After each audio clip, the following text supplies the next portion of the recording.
नमस्कार, मैं हूं मनोज मानस। स्वागत है आपका हमारी खास पेशकश स्पेशल रिपोर्ट में। आज हम सबसे पहले बात करेंगे मानसून की पहली आफत लेकर आई बारिश की। दरअसल पहली ही बारिश में विकास की पोल खुल गई है। कहीं पुल धराशायी हो गए हैं तो कहीं गलियां पानी पानी दिखी हैं। वहीं हम बात करेंगे बिहार को विशेष राज्य का दर्जा देने की मांग की और जेडीयू कार्यकारिणी की बैठक में संजय झा को जेडीयू का राष्ट्रीय कार्यकारिणी अध्यक्ष नियुक्त किए जाने की। वहीं T20 में भारत की प्रचंड जीत के बाद देश के जनमानस के उत्साह की भी हम चर्चा करेंगे और चलते चलते हम बात करेंगे भगवान जगन्नाथ, देवी सुभद्रा और भगवान बलभद्र की रथ यात्रा की। तो रथ यात्रा की तैयारी की भी हम चर्चा करेंगे। तो चलिए हम हाजिर हैं देश की ऐसी ही कुछ खास खबरों के साथ हमारी स्पेशल रिपोर्ट में। झमाझम मानसूनी बारिश कोई नई बात नहीं है, यह हर साल आती है। लेकिन इस साल की सबसे खास बात यह है कि कहीं पुल गिर रहे हैं तो कहीं आस्था की भावों की वर्षा से भीग रहे राम जी को भी बारिश की टपकती बूंदों ने मानसून की दस्तक का एहसास कराया है। बहरहाल हद तो यह हो गई कि भगवान कृष्ण ने इंद्रदेव के घमंड को दूर करने के लिए गोवर्धन पर्वत को उठाकर कभी भले अपने सामर्थ्य का उदाहरण पेश किया हो, लेकिन आज कान्हा की नगरी भी पानी पानी हो गई है। वहीं उत्तराखंड में केदारनाथ मंदिर के पास एवलांच के झोंके ने प्रकृति के प्रकोप की झलक पेश कर दी है। ये रिपोर्ट देखिए।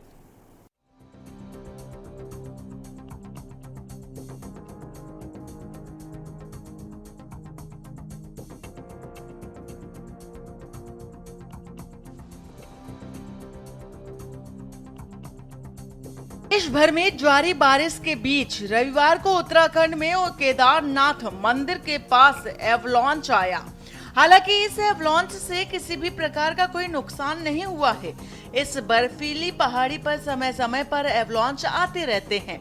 वहीं पर्यावरणविद इस घटना को चिंता का विषय भी बता रहे हैं। बता दें कि मंदिर के पीछे पहाड़ी पर सुबह 5 बजे गांधी सरोवर के ऊपर बर्फ का एक बड़ा हिस्सा सरक गया।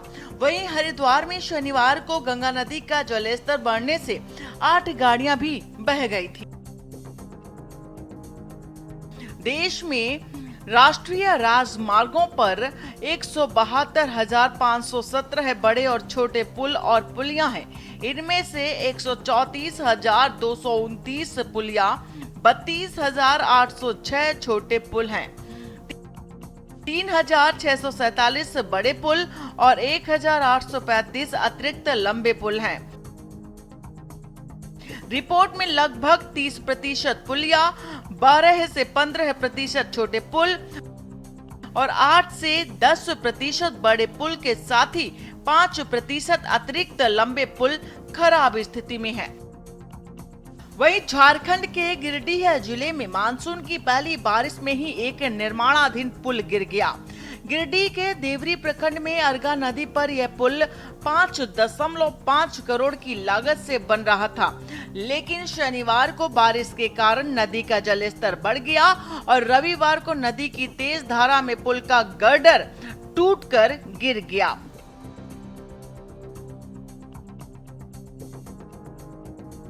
बिहार में कहां-कहां निर्माण में भ्रष्टाचार। 19 फरवरी 2023 को पटना के बेटा सरमेरा पुल गिरा। 16 जनवरी 2023 को दरभंगा में पुल ढह गया। कुशेश्वर स्थान के सबोहर घाट में भी हादसा हुआ था। 15 मई 2023 को पूर्णिया में पुल का बॉक्स ब्रिज में गिरा। 4 जून 2023 को सुल्तानगंज अगवानी पुल गिरा। जुलाई 2022 में कटिहार में निर्माणाधीन पुल गिर गया। 18 नवंबर 2022 को नालंदा में निर्माणाधीन पुल ढह गया। 9 जून 2022 को सहरसा में पुल का एक हिस्सा ध्वस्त हो गया और 30 अप्रैल 2022 को भागलपुर खगड़िया में पुल का ध्वस्त हो जाना बड़ी बात हो जाती है। बिहार में पुलों के लगातार धराशायी होने की खबर के बीच सरकार की भी बत्ती गुल होती रही है। क्योंकि पुल गिरने के साथ ही सरकार की पोल खुलती नजर आई। लगातार ब्रिजों के गिरने की खबर में अब झारखंड का भी नाम शामिल हो गया है, जहां एक निर्माणाधीन पुल गिर गया है। और बताते चले कि बिहार में पुल गिरने की घटनाएं लगातार घट रही हैं। बीते 10 से 15 दिनों में बिहार में 5वां पुल भरा कर गिर गया था। हालिया घटना झारखंड में शनिवार रात रांची से करीब 235 किलोमीटर की दूरी देवरी ब्लॉक में हुई। आपको बता दें कि गिरिडीह जिले के देवरी प्रखंड में अरगा नदी पर बन रहे पुल का पिलर भी भारी बारिश के चलते ध्वस्त हो गया, जिससे गार्डर टूटा और पुल जमींदोज हो गया। फिलहाल किसी के हताहत होने की जानकारी नहीं है। यह पुल डुमरू टोला और करीब पहरी गांवों के जोड़ने के लिए फतेहपुर भेलावती मार्ग पर पुल का निर्माण किया जा रहा था। और बता दें कि कुछ रिपोर्ट में दावा किया गया है कि पुल 5.5 करोड़ की लागत से बन रहा था। इस बारे में इंजीनियर ने कहा कि गार्डर पर शटरिंग का काम 1 हफ्ते पहले हुआ था और इसे मजबूत करने के लिए कम से कम 28 दिनों की आवश्यकता थी। वहीं ग्रामीणों का कहना था कि गार्डर के लिए शटरिंग का काम चल रहा था, तभी भूतही बालन नदी में अचानक जल स्तर बढ़ गया और जिस वजह से पानी के तेज बहाव में गार्डर बह गया। बता दें कि आईएमडी ने यूपी, उत्तराखंड, हिमाचल प्रदेश और पंजाब, हरियाणा के साथ ही दिल्ली, राजस्थान, मध्य प्रदेश और महाराष्ट्र में भारी बारिश का अलर्ट जारी किया है।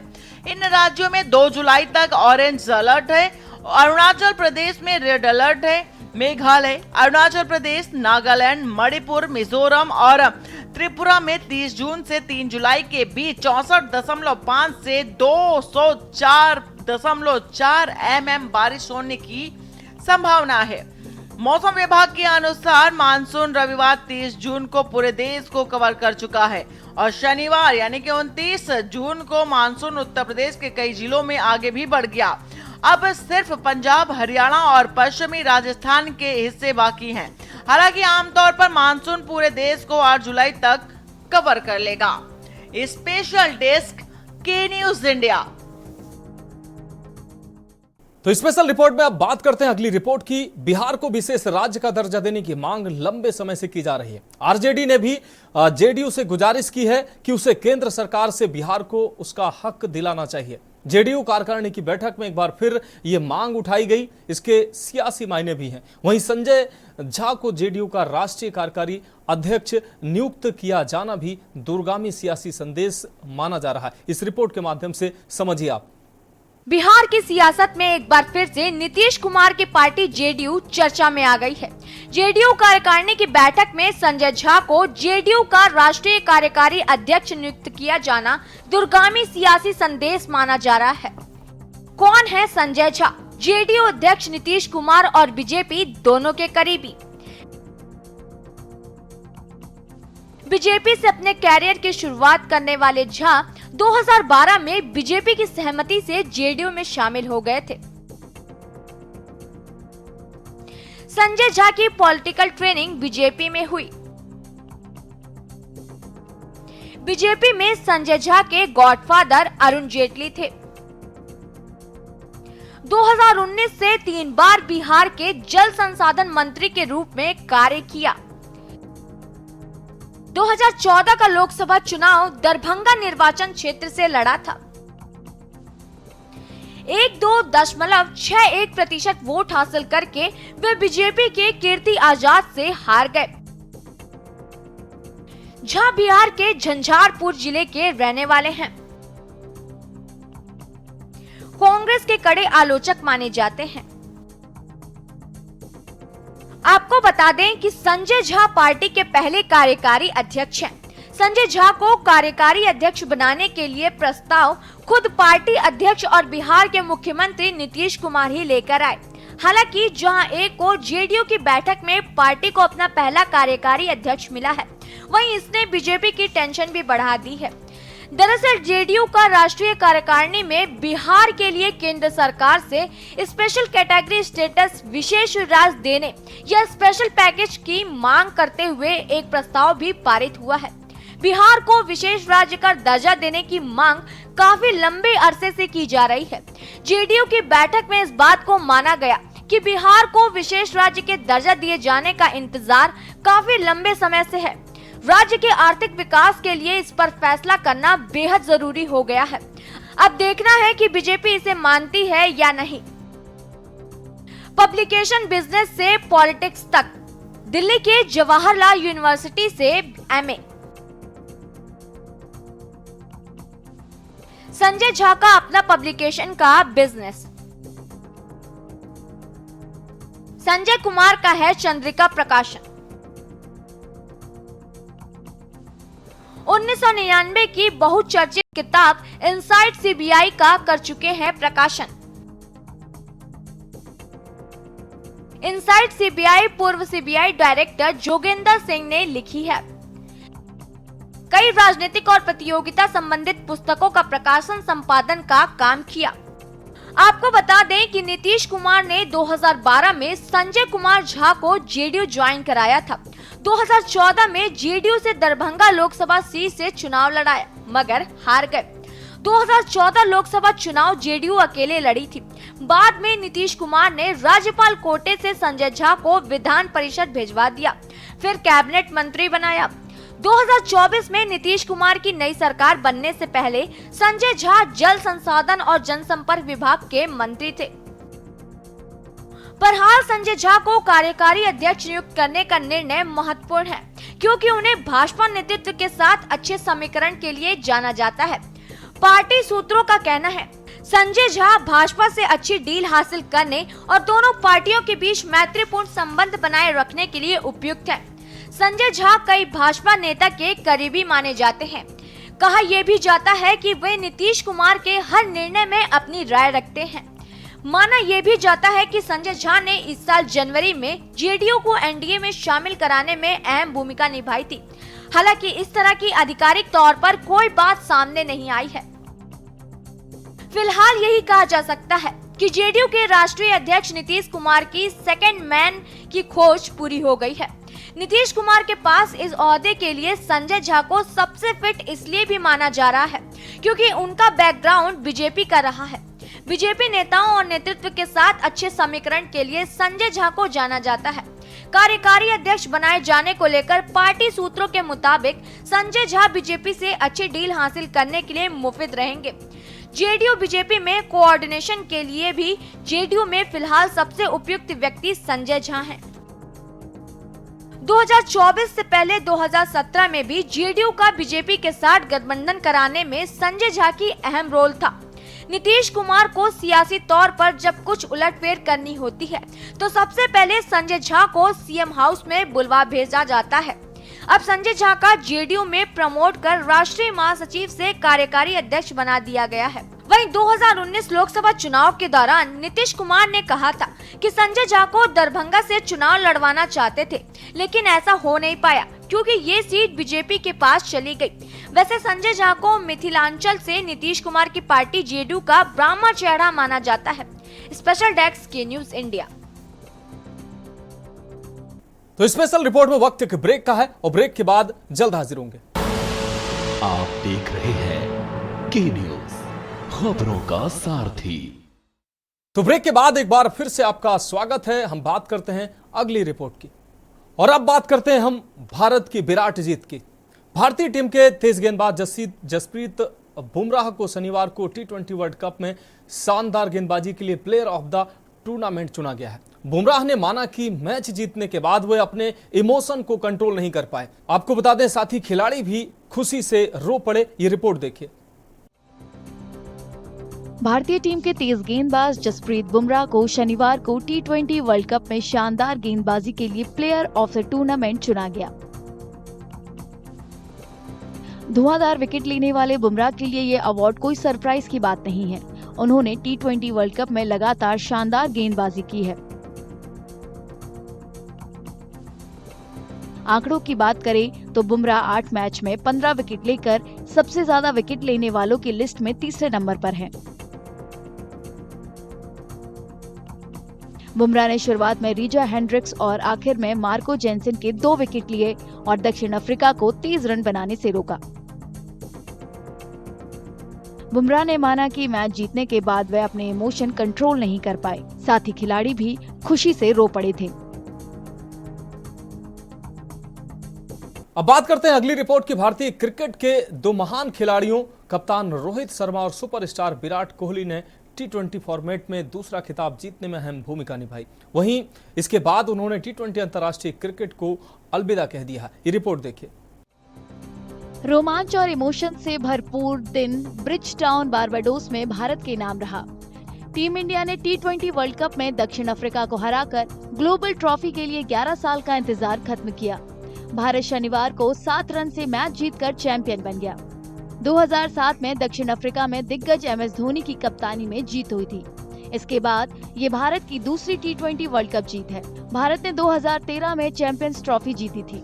स्टार बल्लेबाज विराट कोहली 17 साल पहले उभरते हुए क्रिकेटर थे। उन्होंने फाइनल मैच में टूर्नामेंट का पहला अर्धशतक बनाया। उन्होंने 79 गेंद में 6 चौकों और 2 छक्कों की मदद से 76 रन की शानदार पारी खेली। इसकी बदौलत भारत 7 विकेट पर 176 रन के स्कोर तक पहुंच सका। इसके बाद भारतीय गेंदबाजों का जादू चला।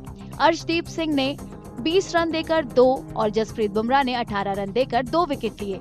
गेंदबाजों ने दक्षिण अफ्रीका को 8 विकेट पर 169 रन पर रोक दिया और T20 वर्ल्ड कप भारत की झोली में डाल दिया। हेनरिक क्लासेन ने 27 गेंदों में 52 रन बनाकर भारत को खतरे में डाल दिया था, लेकिन हार्दिक पांड्या ने उनका अहम विकेट ले लिया। पांड्या ने 20 रन देकर 3 विकेट लिए। क्लासेन का विकेट गिरते ही मैच में भारत का पलड़ा भारी हो गया। स्पेशल रिपोर्ट में आप बात करते हैं अगली रिपोर्ट की। पिछले 3 दशकों से ओडिशा के खुर्दा जिले के राउतपाड़ा गांव के बुनकरों का एक ग्रुप भगवान जगन्नाथ, देवी सुभद्रा और भगवान बलभद्र की मूर्तियों के लिए वस्त्र बुनता आ रहा है। इन वस्त्रों से वो भगवान की मूर्तियों को सालाना रथ यात्रा के दौरान सजाते हैं।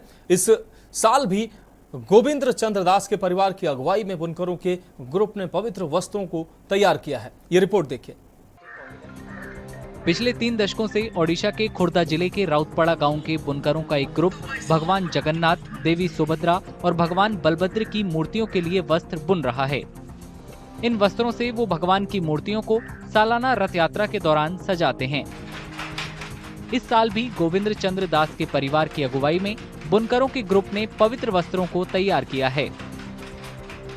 जगन्नाथ महाप्रभु का सारे 7 बार का पहने वाला लाग लुगा अंग लाग वस्त्र है, हमको बनाता है।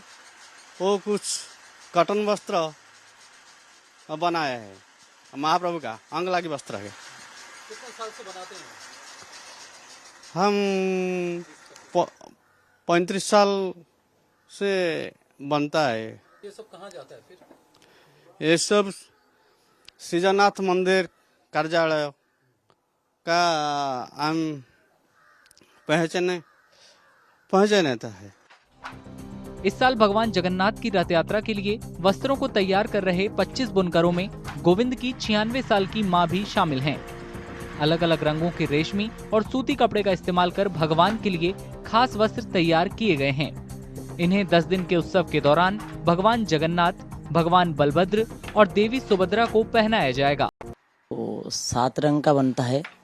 जैसे आप देखिए, रविवार को लाल रंग का बनता है और सोमवार को सफ़ेद रंग का, उसमें काला काला छीट आता है, तो इसे काला छीट कहते हैं, सफ़ेद छीट कहते हैं। और उसके बाद बारपटिया, ये जो 5 रंग का मिला हुआ, वो वैसा वस्त्र बनता है। फिर भी गुरुवार को आपका हल्दी रंग का पार्ट बनता है और शुक्रवार को फिर भी सफ़ेद, शनिवार को काला रंग का बनता है। और ये 7 रंग हो गया 7 दिन के लिए। और हर दिन गीत गोविंद भगवान जगन्नाथ जब बड़ सिंगार वेश में आते हैं तो हर दिन गीत गोविंद पहनकर सोते हैं भगवान। तो मंदिर में भगवान के 7 विग्रह है, उनको सबके लिए भी गीत गोविंद रात को लगता है और भगवान विश्राम लेते हैं। पुरी में भगवान जगन्नाथ की सालाना रथ यात्रा खास उत्सव है। ये भगवान जगन्नाथ की उनके मंदिर से उनकी मौसी के घर गुंडीचा मंदिर तक की यात्रा और 9 दिनों के बाद वापस लौटने का उत्सव है। तो स्पेशल रिपोर्ट में आज के लिए मेरे साथ इतना ही। मुझे दीजिए इजाजत और आप देखते रहिए के न्यूज इंडिया।